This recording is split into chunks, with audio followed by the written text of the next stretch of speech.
Good morning.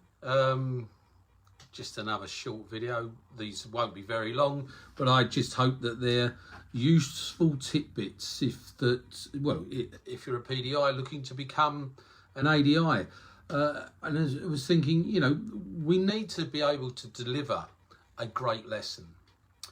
And the thing about delivering a great lesson is that there has to be a great relationship between you and your client. Good morning, Aisha. How are you? Nice of you to pop in and see me. So,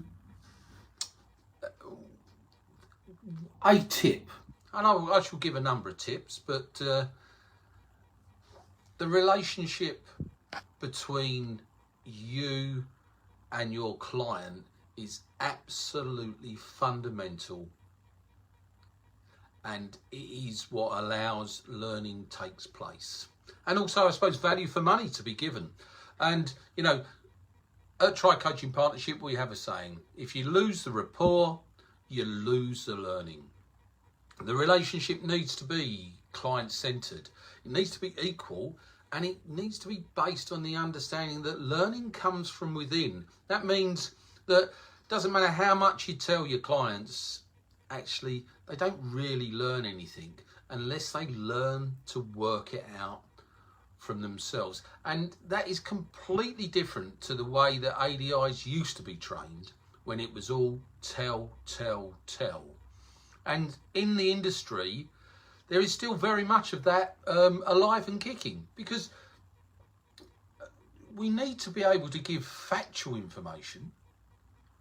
But what we need to do is to be able to help our clients work things out and discover for themselves, because that's when the learning really takes place. And to do that, really, you need to have great rapport. You need to be able to use non-verbal communication skills, such as eye contact. Oh, that's terrible, isn't it? Nodding, smiling, matching body language. Of course, I can't see your body language.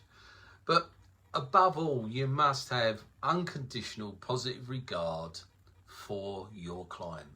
So that's my short tidbit for today, is that if you want to be able to deliver a great lesson, the first thing that you should be working on is rapport. Not banter, rapport. And rapport comes from non-verbal communication. Have a great day, everyone. I won't be doing one tomorrow, so maybe next week will be the next time I drop in on live. So have a great weekend. Enjoy. Thank you. Bye-bye.